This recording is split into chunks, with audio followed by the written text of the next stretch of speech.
Hey guys, welcome back.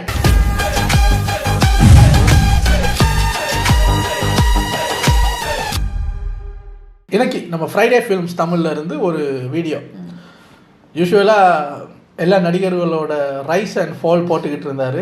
இப்போ ஒரு இன்ட்ரெஸ்டிங்கான ஒரு டாபிக், பிக்கெஸ்ட் காஸ்ட் ரீப்ளேஸ்மெண்ட்ஸ் 26 அப்படின்னு போட்டுக்க, அதாவது 26 படங்களை பற்றி சொல்ல போறாரு. இந்த படங்களில் இவங்கெல்லாம் நடிக்க வேண்டியது, ஆனால் இப்போ இவர் நடிச்சிருக்காருன்னு சின்னதில்லை பெரிய காஸ்ட் ரீப்ளேஸ் ஆன படங்களை பற்றி சொல்ல போறாரு. நம்ம அப்போ கம்பேர் பண்ணி பார்க்கலாம், இது இவர் நடிக்க வேண்டிய படமா, இவருக்கு பதிலாக இவர் நடிச்சிருந்தா நல்லா இருக்குமுங்க, சீச்சி நல்ல வேலை மாற்றினீங்க, இவருக்கு தான் அது செட் ஆச்சுங்கிற மாதிரி நமக்கு எது கெஸ் பண்ண முடியுது அப்படிங்கிறத பார்க்கலாம். இது ஒரு ஷார்ட் 14 minutes வீடியோ இருந்தாங்க, டக்குன்னு பார்த்துட்டு போயிடலாம். ஒரு ஆக்டரோட கரியரை டிசைட் பண்ணுறது அவர் பண்ணுற படங்கள் மட்டும் இல்லை, அவர் பண்ணாமல் விட்ட படங்களும் தான். சினிமாவில் ஒரு ஆக்டர் ஒரு ப்ராஜெக்ட்டுக்கு நோ சொல்கிறது ரொம்ப நார்மல். டேட்ஸ் இல்லாமல் இருக்கலாம், ஸ்டோரி அவங்களுக்கு கனெக்ட் ஆகாமல் இருக்கலாம், இல்லை அந்த டைமுக்கு அந்த ஸ்கிரிப்ட் மேலே நம்பிக்கை இல்லாமல் இருக்கலாம். ஆனால் சில நேரத்தில் அந்த ஒரு டிசிஷன் இன்னொரு ஆக்டரோட கரியரையே மாற்றிடும். சில படங்கள் பிளாக் பஸ்டர் ஆகும், சில படங்கள் கல்ட் கிளாசிக் ஆகும், இன்னும் சில படங்கள் சினிமா ஹிஸ்ட்ரியில் ஒரு இடத்த பிடிச்சிடும். ஒரு படம் ஹிட் ஆகிறதுக்கு ஸ்டோரி, ஸ்க்ரீன் பிளே, டிரெக்ஷன், பர்ஃபார்மன்ஸ்னு இது எல்லாமே முக்கியமா இருந்தாலும், ஆனா இது எல்லாத்துக்கும் முன்னாடி நடக்கிற ஒரு டிசிஷன் இருக்கு. அதை பத்தி நம்ம பெருசா யாரும் பேசுறது இல்ல, அதுதான் கேஸ்டிங். ஒரு டிரெக்டர் ஒரு கேரக்டரை எழுதும் போது அவருக்கு ஃபர்ஸ்ட் சாய்ஸா ஒரு ஆக்டர் இருப்பாரு, ஆனா எல்லா டைமுமே அந்த ஆக்டர் தான் நடிப்பார்னு இல்ல. இன்னைக்கு நம்ம இந்த கேரக்டர்ஸ்க்கு இவரை தவிர வேற யாருமே செட் ஆக மாட்டாங்கன்னு நினைக்கிற பல ஐகானிக் ரோல்ஸ் இனிஷியலா வேற ஆக்டரை வச்சு தான் பிளான் பண்ணிருக்காங்க. சில படங்கள் ஷூட்டிங் வரைக்கும் போயிருக்கு, சில படங்கள் போட்டோ ஷூட் முடிஞ்சிருக்கு, இன்னும் சில படங்கள் ஃபர்ஸ்ட் ஷெட்யூல் முடிஞ்சதுக்கு அப்புறம் கூட ஹீரோ இல்ல ஹீரோயினா மாத்திருக்காங்க. இதுல என்ன இன்ட்ரெஸ்டிங்கான விஷயம் இருக்குன்னு பாத்தீங்கன்னா, அந்த ரோல் மிஸ் பண்ணவங்களுக்கு ஒரு ரீசன் இருக்கு, அந்த ரோல் பண்ணவங்களுக்கு ஒரு ஸ்டோரியே இருக்கு. ஒரு டிசிஷன் அவரோட கரியரை மிஸ் பண்ணிருக்கும், அதே டிசிஷன் இன்னொருத்தவங்களோட கரியரையே கம்ப்ளீட்டா மாத்திருக்கும். சோ தமிழ் சினிமாவில் நடந்த 26 மேஜர் கேஸ்ட் ரீப்ளேஸ்மெண்ட் பத்தி தான் இந்த வீடியோல பார்க்க போறோம். சந்திரமுகியில 4-5 நாள் சிம்ரன் நடிச்சிருந்திருக்காங்க. அதுக்கப்புறம் தான் ஏதோ ஒரு இஷ்யூனால ஜோதிகாவுக்கு போயிருக்கு. அப்போ எப்படி இருக்கு? கஜினி படம் சஞ்சய் ராமசாமியா ஒரு 2-3 நாள் அஜித் நடித்த ஃபுட்டேஜ் இன்னும் ஏஆர் முருகதாஸோட ஃபோனில் இருக்கான். மிரட்டல் அப்படிங்கிற பேரில் அது அஜித் பண்ண வேண்டியது சூர்யாவுக்கு மாதிரி வந்திருக்கு. அவர் நடிச்சிருந்தாலும் நல்லா தான் இருந்திருக்கும். அவர் நடிச்சிருந்தா ஒரு வித்தியாசமாக இருந்திருக்கும். அது சொல்ல தெரியாது, ஃப்ளேவரே மாறி போயிருக்கும். ஆனால் அது சூர்யா தலையில் தான் எழுதியிருக்கு. அதே மாதிரி சண்டைக்கோழி படம் விஷாலுக்கு ஒரு பெரிய பிரேக்காக அமைஞ்ச படம், அதை ஃபுல் அண்ட் ஃபுல் விஜய மைண்டில் வச்சு எழுதின கதை அது. அந்த கில்லி மாதிரி அப்படியா? ஸோ அது விஜயோட கதை, நல்லா தான் இருந்திருக்கு. அது பண்ண முடியாமல் போகும்போது விஷாலா வந்து இதை நான் பண்ணுறேன் அப்படின்னு கேட்டு வாங்கி பண்ணியிருக்காரு. டைரக்டரே சொல்கிறாரு, சார் அந்த ஒரு ஆக்ஷன் சீக்வன்ஸ் ஒன்று வரும், காருக்குள்ளேருந்து வில்லன் எல்லாம் பறப்பாங்க, இப்போ மற்றவங்கெல்லாம் என்னடா காருக்குள்ளே இது வரைக்கும் போய் பாருங்கடான்னு போது கிட்டுன்னு காருக்குள்ளே எவனோ ட்ரம்ஸ் வாசிப்பான், ஏன்னா சவுண்டு வருதுன்னு பார்க்கும்போது விஷால் பறந்து வருவார் காருக்குள்ளே. இதை வந்து நான் விஷாலை வச்சு இந்த ஒரு புது ஹீரோவை வச்சு ஒரு அன்னோன் ஃபேஸை வச்சு எடுக்க முடியுமா சார்? இது விஜய்க்காக அவர் பண்ணுனா நல்லா இருக்கும்னு நினச்சி எழுதுனதுன்னு அவர் சொல்கிறாரு. ஆனால் அந்த ரைட்டிங்கோட எவ்வளோ ஸ்ட்ராங்காக இருந்திருக்குன்னா அது விஷால் பண்ணாலுமே ஹிட் ஆயிடுச்சு. அது செம்மையாக இருந்திருக்கும்.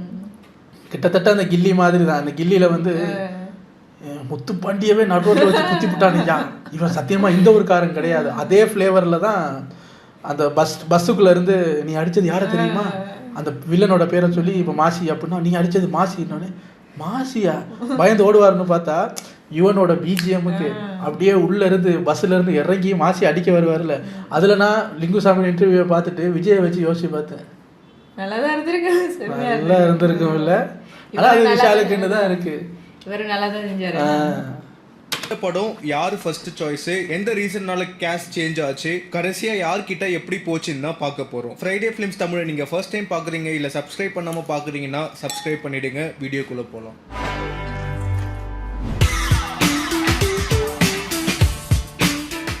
இந்த லிஸ்ட்ல ஃபர்ஸ்ட் பார்க்க போற படம் தனுஷோட கரியர்ல முக்கியமான படமா அமைஞ்ச வடசென்னை. வடசென்னைக்கு தனுஷ் ஃபர்ஸ்ட் சாய்ஸே இல்ல. வெற்றிமாறன் தனுஷ் கிட்ட போயிட்டு நம்ம ஆல்ரெடி 2 படம் பண்ணிட்டோம், வடசென்னைன்னு ஒரு ஸ்கிரிப்ட் வச்சிருக்கேன், அந்த கதையை நான் சிம்பு கூட பண்றேன்னு போய் சொல்லியிருக்காரு. அதுக்கு தனுஷும் சரின்னு சொல்லி சிம்புவை வச்சு ப்ரீ ப்ரொடக்ஷன் ஸ்டார்ட் பண்ணிருக்காங்க. அப்போ அந்த கதையில குமார்னு ஒரு கேரக்டர் இருந்திருக்கு. அந்த கேரக்டருக்கு தனுஷ் கிட்ட கேட்கலான்ட்டு வெற்றிமாறன் போய் தனுஷ் கிட்ட கேட்டிருக்காரு, இதை நீங்க பண்ணுங்க அப்படின்ட்டு. அதுக்கு தனுஷ் என்ன சொல்லியிருக்காருன்னா, நான் சொன்னேன் சார் எனக்கு பெருந்தன்மை இருக்கு, ஆனா அவ்வளோ பெருந்தன்மை இல்லை,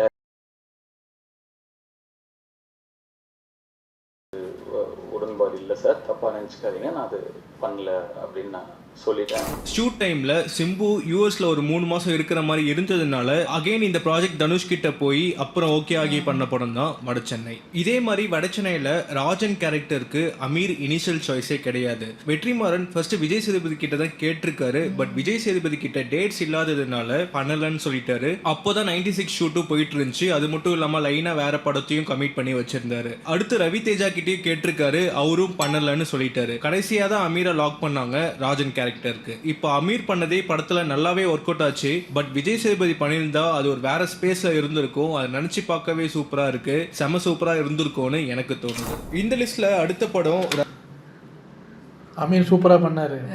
எஸ்ஜே சூர்யா அதில் போட்டிருந்துருக்காங்க. அந்த ஆள் சும்மாவே பேய் மாதிரி பண்ணுவாரு. இது ஒரு சட்டிலான பேய் கேரக்டர், எப்படி பண்ணியிருப்பாரு.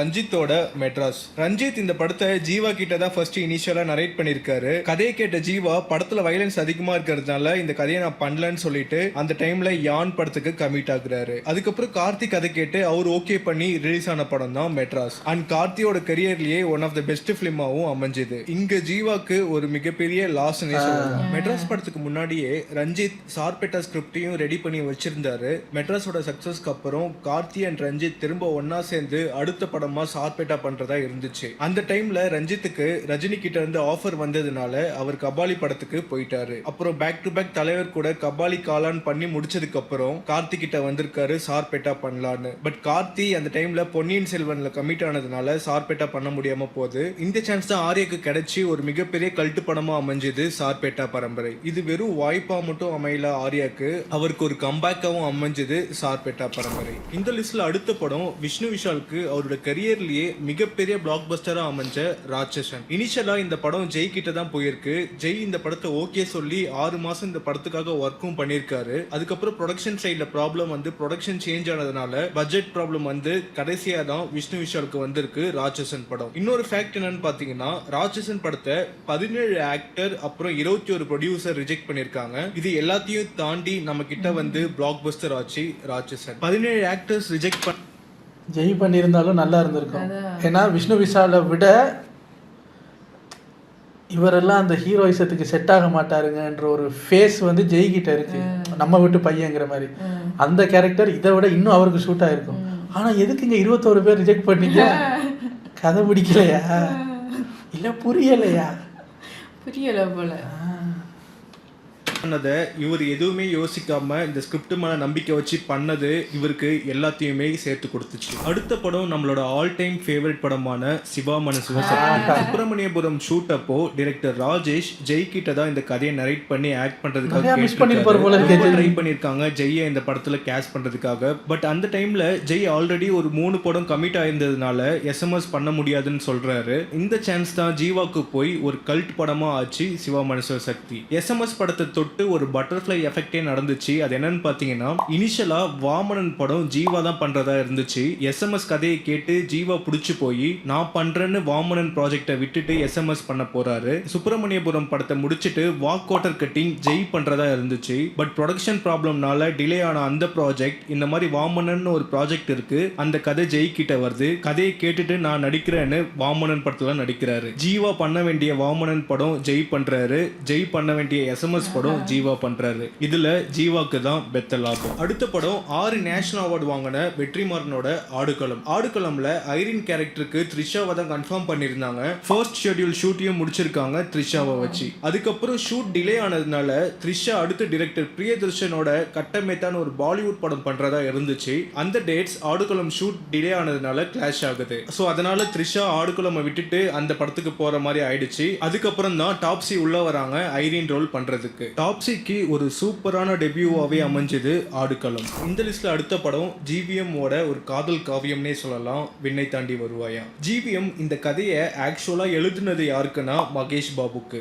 கதையை கேட்ட மகேஷ் பாபு, என்னது இது இப்படி இருக்கு, கதையில் ஆக்ஷனே இல்லை, எனக்கு உங்கள் ஸ்டைலில் காக்க காக்க வேட்டையாடு விளையாடி மாதிரி வேணும், லவ்லாம் இங்கே இருக்க ஆடியன்ஸ்க்கு செட் ஆகாதுன்னு சொல்லி அனுப்பி விட்டுறாரு. அடுத்து அல்லு அர்ஜுன் கிட்டேயும் போய் நரேட் பண்ணியிருக்காரு, அவரும் வேண்டான்னு சொல்றாரு. பேக் டு பேக் ரிஜெக்ஷனில் ஃபெட்டமான ஜிவிஎம் நான் தமிழ்லேயே போய் இந்த கதையை பண்றேன்னு சொல்லி ஜெய் கிட்ட வந்து அப்ரோச் பண்ணி இந்த கதையை சொல்லியிருக்காரு. அன்பார்ச்சுனேட்லி ஜெய்யுமே இந்த கதையை ரிஜெக்ட் பண்ணியிருக்காரு. இதனால ஐயா ஜெய் நல்ல படங்களா பார்த்து ரிஜெக்ட் பண்ணியிருக்கீங்களே, அது எப்படி?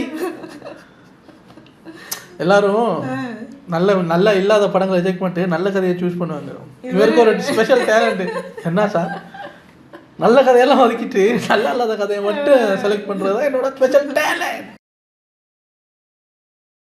போங்கடா எனக்கு யாருமே வேண்டாம், நான் ஒரு புது டீமை வச்சு இந்த படத்தை பண்றேன்னு டிசைட் பண்றாரு. அப்போ படத்தோட ப்ரொடியூசரா இருந்த விடிவி கணேஷ், இல்ல புது டீம்லாம் வேண்டாம், அப்படி பண்ணா படத்துக்கு பட்ஜெட் இருக்காது, நீங்க சிம்புட்ட போய் கதையை சொல்லுங்கன்னு அனுப்பிவிட்டு ஜிவிஎம் கதையை சொல்லி ஓகே ஆனதுதான் விண்ணை தாண்டி வருவாயா. இப்படிதான் எஸ்டிஆர் ப்ராஜெக்ட்குள்ள வந்திருக்காரு. அடுத்த படம் டைரக்டர் பிரேம்குமாரோட மெய்யழகன். பிரேம்குமாருக்கு மெய்யழகனை ஒரு படமா பண்ற ஐடியாவே இல்ல, அவர் இதை ஒரு புக்கா தான் பப்ளிஷ் பண்ணலான்னு இருந்திருக்காரு. பட் அந்த கதையை படிச்ச விஜய் சேதுபதி தயவு செஞ்சு இதை ஒரு படமா பண்ணுங்கன்னு சொல்றாரு. அதுக்கப்புறம் தான் அந்த ஐடியா பிரேம்குமார்க்கே வருது. அப்போ பிரேம்குமார் மெய்யழகன் கேரக்டருக்கு விஜய் சேதுபதியை தான் நடிக்க கேட்டிருக்காரு. வழக்கம் போல விஜய் சேதுபதி கிட்ட அந்த டைம்ல டேட் இல்லாததுனால அந்த கேரக்டர் கார்த்திக் கிட்ட வந்து வழக்கம் போல.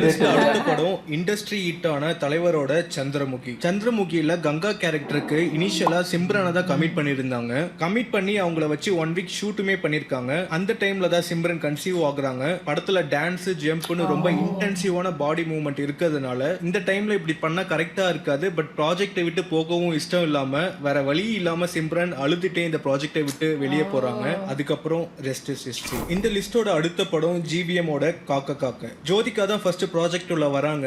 அன்பு செல்வன் கேரக்டருக்கு நிறைய பேர்கிட்ட நரேட் பண்ணிருக்காரு ஜிவிஎம். மாதவன், அஜித், விக்ரம்னு இவங்க எல்லார்கிட்டயுமே இந்த கதை போயிருக்கு. அவங்க எல்லாருமே ரிஜெக்ட் பண்ணிருக்காங்க காக்க காக்க படத்தை. யாரு கேஸ்ட் பண்றதுன்னு கன்ஃபியூஸ்ல இருந்த ஜிவிஎம் கிட்ட ஜோதிகா சூர்யாவை ரெக்கமெண்ட் பண்றாங்க. அதுக்கப்புறம் ஜிவிஎம் போய் நந்தா படத்தை பாக்குறாரு. சூர்யாவோட பெர்ஃபார்மன்ஸ் பார்த்து இம்ப்ரெஸ் ஆன ஜிவிஎம் அவர்கிட்ட போய் கதையை நரேட் பண்ணி அமைஞ்சதுதான் சூர்யாவுக்கு காக்க காக்க. அந்த டைம்ல காக்க காக்க படம் சூர்யாவோட கரியர்லயே ஒரு டேர்னிங் பாயிண்டாவும் அமைஞ்சது. அடுத்த படம் லிங்குசாமியோட சண்டைக்கோழி. லிங்குசாமி சண்டைக்கோழி கதையை விஜய் கிட்ட தான் நரேட் பண்ணிருக்காரு. ஃபர்ஸ்ட் ஆஃப் வர கதை கேட்ட விஜய் அதுக்கப்புறம் போதும் ஸ்டாப் பண்ணிக்கோங்கன்னு சொல்றாரு. லிங்குசாமி ஏன் என்னாச்சுன்னு கேட்டதுக்கு, இல்ல வேண்டாம் இந்த கதை எனக்கு செட் ஆகாது, ராஜ்கிரண் வந்ததெல்லாம் என்னோட படம் மாதிரியே இருக்காதுன்னு சொல்லி வேண்டான்னு சொல்லி அனுப்பிடுறாரு. அதுக்கப்புறம் இந்த விஷயத்தை தெரிஞ்ச விஷால் லிங்குசாமி அவர் வீட்டுல போய் பார்த்து ப்ளீஸ் இந்த கதையை நான் பண்றேன்னு சொல்றாரு. லிங்குசாமி இது ஒரு ஸ்டாருக்கான கதை, உனக்குலாம் செட் ஆகாதுன்னு சொல்றாரு. அதுக்கப்புறம் விஷால் அவரை கன்வின்ஸ் பண்ணி பண்ண படம் தான் சண்டைக்கோழி. இந்த படம் தான் விஷால ஒரு ஆக்ஷன் ஹீரோவாவுமே எஸ்டாப்ளிஷ் பண்ணுச்சு. இந்த படம் மட்டும் இல்லாம லிங்குசாமியோட ரன் வேட்டைன்னு இந்த படம். எனக்கு இந்த சண்டைக்கோழிலேயே ரொம்ப பிடிச்ச சீன் எது தெரியுமா? இவர் வில்லன் அடிச்சுட்டு வந்துருவாரு, பார்த்தா வில்லன் வந்து அவனை யார் அவனை தேடு, அவனை தூக்குக அப்படின்னு பார்த்து அவன் மதுரையில் இருக்கான்னு கண்டுபிடிச்சிடுறாங்க. மதுரையில் இவருக்கு இருக்கிற ஒரு பெரிய கனெக்ஷன், பெரிய ரவுடிக்கு ஃபோன் பண்ணி, அண்ணன் ஒருத்த அடிச்சுட்டு போயிட்டாயா, அண்ணன் ஊரில் இல்லையா, அடித்ததே அண்ணனை தாயா, ஐயோ யாருன்னு சொல்லுங்க, அவனை கட்டி தூக்கிட்டு வந்து உங்களுக்கு ஃபோன் பண்ணுறேன்னு ஒரு அட்ரஸ்லாம் கொடுத்துருவாரு. ஃபோன் வரும், தூக்கிட்டியா அண்ணன் மறுபடியும் ஒரு வாட்டி சொல்லுங்க, எத்தனை வாட்டியா சொல்லுது உனக்கு, இல்லைண்ணே பையன் மேலே கை எதுவும் வச்சிடலையே, என்னோட வில்லனுக்கே கதி கலங்க, ஏன்னா அது துரை அண்ணன் பையனா, அவங்க மேலங்க கை வைக்க முடியாதுன்னு, இந்த விஷயத்த அப்படியே மறந்துருங்கண்ணே. அப்பதான் யாருங்க அந்த துரை அண்ணா அப்படின்னும் போது நம்ம ராஜ்கிரனோட என்ட்ரி. அப்பதான் விஜய் சார் பார்த்துருப்பாரு, இந்த இடத்துல இருந்து அப்படியே படம் ராஜ்கிரண் கைக்கு போயிடும். அது வரைக்குமே ஹீரோ வந்து ஒரு சட்டிலான ஒரு ஆள் மாதிரி தான் காட்டுவாங்க. இன்டர்வலுக்கு கொஞ்சம் முன்னாடி தான் அவர் அடிச்சுட்டே வருவார். அடிச்சுட்டு வந்ததுக்கப்புறம் அப்படியே ராஜ்கிரண் மேலே பாஞ்சிடும். அப்போ விஜய் அந்த இதில் யோசிச்சிருப்பாரு, ராஜ்கிரண் மேலே போயிருச்சுன்னா வேண்டாம் சார் அப்படின்னு.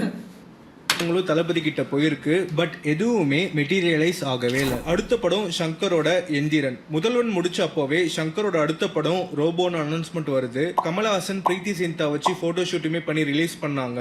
அந்த டைம்ல அந்த ஸ்கிரிப்ட் ஒரு நியூ டெக்னாலஜி, பெரிய பட்ஜெட், ஹைட் ஆஃப் டைம் சப்ஜெக்டா இருந்ததுனால கமலஹாசனுக்கு இந்த ப்ராஜெக்ட் மேல பெருசா நம்பிக்கை இல்லாம இந்த ப்ராஜெக்டை விட்டு போறாரு. சங்கருமே வேற படம் பண்ண போயிட்டாரு. சிவாஜி முடிச்சிட்டு அகைன் ரோபோ படத்தை பண்ணலான்னு இந்த டைம் ஷாருக் கான் கிட்ட போய் கேட்டிருக்காங்க. பட் அவருமே ரிஜெக்ட் பண்றாரு. அப்புறம் கடைசியா தலைவரை வச்சு பண்ணி எந்திரனா ரிலீஸ் ஆகுது. அதுக்கப்புறம் எந்திரனோட சக்சஸ் எவ்வளவு பெருசுன்னு நம்ம எல்லாருக்குமே தெரியும். அந்த டைம்ல கமலஹாசனை வச்சு பண்ணியிருந்தா கூட இந்த அளவுக்கு வந்திருக்குமான்றது டவுட் தான். கடைசியா லக்கு தலைவர் பக்கம் இருந்திருக்கு.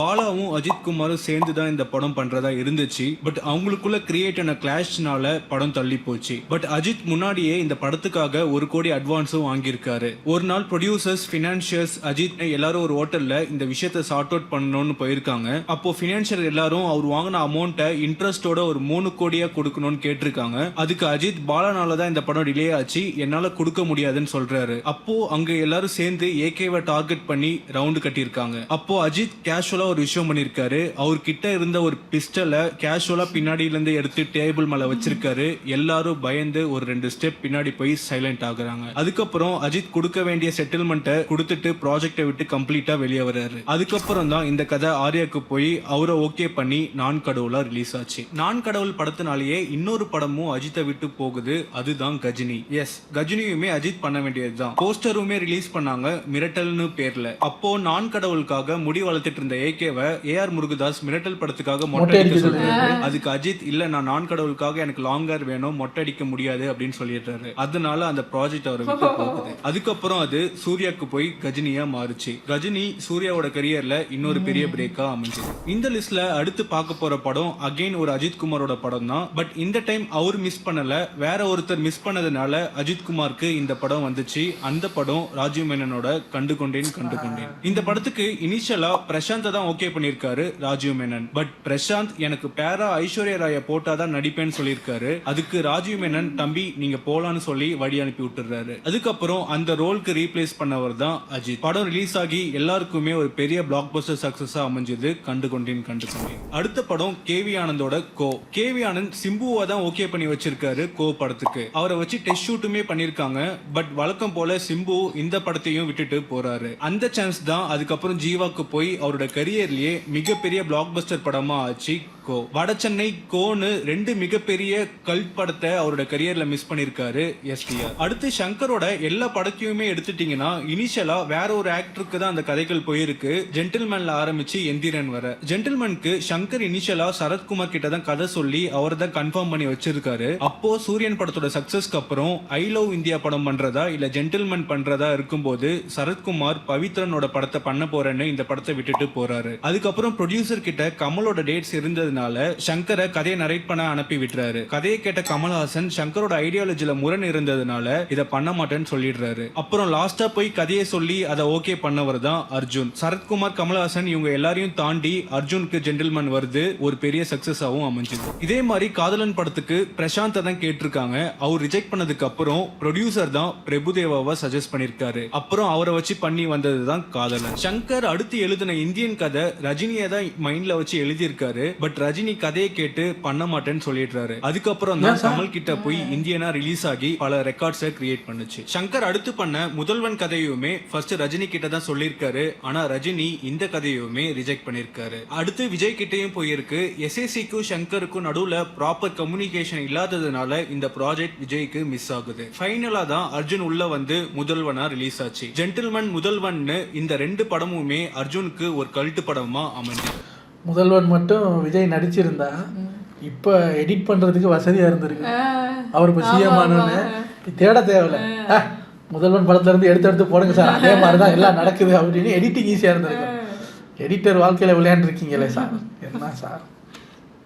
இப்படி சினிமாவில் ஒரு ஆக்டர் ரிஜெக்ட் பண்ணது இன்னொரு ஆக்டர் அதை அக்செப்ட் பண்ணி பண்ணது பார்க்கறதுக்கு வெறும் கேஸ்டிங் சேஞ்ச் மாதிரி தெரியும். ஆனால் கொஞ்சம் டீப்பாக யோசிச்சு பார்த்தா இந்த டிசிஷன் தான் பல ஆக்டர்ஸோட கெரியரையும் சில டிரெக்டர்ஸோட ஜேர்னியையும் முக்கியமாக தமிழ் சினிமாவோட ஹிஸ்ட்ரியையும் மாற்றிருக்கு. நம்ம இன்னைக்கு ஐகானிக்காக செலிப்ரேட் பண்ணுற நிறைய கேரக்டர்ஸ்க்கு ஒரிஜினலாக வேற ஆக்டரை தான் பிளான் பண்ணியிருக்காங்க. ஒரு டிசிஷன் நடந்திருந்தா இன்னைக்கு நம்மளோட ஃபேவரட் சீன்ஸ், சாங்ஸ், டைலாக்ஸ், பெர்ஃபார்மன்ஸ்னு இது எல்லாமே வேற மாதிரி இருந்திருக்கும். நான் சொன்ன இந்த லிஸ்ட்ல உங்களுக்கு ரொம்ப ஷாக்கிங்கா இருந்த கேஸ்ட் ரீப்ளேஸ்மெண்ட் எது, இல்ல நான் மென்ஷன் பண்ணாம மிஸ் பண்ணிட்ட ஏதாவது இன்ட்ரெஸ்டிங்கான கேஸ்ட் ரீப்ளேஸ்மெண்ட் உங்களுக்கு தெரிஞ்சா அது என்னன்னு கமெண்ட்ல கண்டிப்பா சொல்லுங்க. இந்த வீடியோ உங்களுக்கு பிடிச்சிருந்தா லைக் பண்ணிடுங்க. இந்த மாதிரியான இன்ட்ரெஸ்டிங்கான சினிமா வீடியோஸ் நீங்க மிஸ் பண்ணாம பார்க்கணும்னா ஃப்ரைடே ஃபிலிம்ஸ் தமிழை மறக்காம சப்ஸ்கிரைப் பண்ணிடுங்க.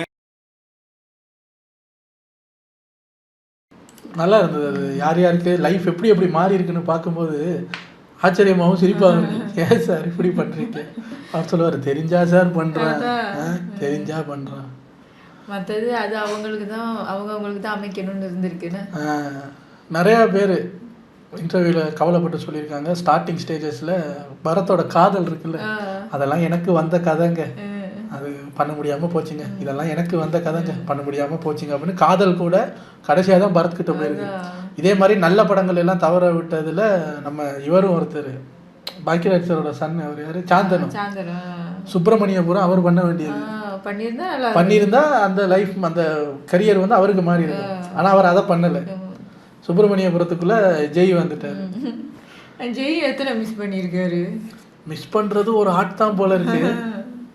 ஆனால் நம்மக்கிட்ட சொன்ன கதையா இது என்னங்க இப்படி ஓடுது அப்படின்னு பார்க்கும்போது அவங்களுக்கு எப்படி இருந்திருக்கும். இப்போ ஒரு படம், அந்த படத்துக்காக ஒருத்தர் கதை சொல்ல வந்திருக்காரு, அவங்கள்ட்ட நம்ம இல்லை சார்னு அதை ரிஜெக்ட் பண்ணி அனுப்புகிறோம். 2 படமும் ஒரே டைமில் ரிலீஸ் ஆகுதுன்னு வைக்க, அதில் நம்ம படம் காணாமலே போயிடுச்சு. அந்த படம் எகிருது, அந்த ஹீரோக்கு அடுத்தடுத்த ஸ்டேட்டஸ் எல்லாம் உயருது அப்படின்னு பார்க்கும்போது நமக்கு இப்படி இருக்கும், என்ன நான் இருக்க வேண்டிய இடம் அப்படின்னு துப்பாக்கி படத்தை சொன்ன மாதிரி தான் சொல்லுவேன். நல்லா இருக்கு, நல்லா இருந்தது. ஒரு டிசிஷன் எத்தனை பேர் அந்த பட்டர்ஃப்ளை எஃபெக்ட் எப்படியெல்லாம் மாறுது பாருங்க. நைஸ். உங்களை அடுத்த வீடியோவில் வந்து சந்திக்கிறேன். Take care. பாய்.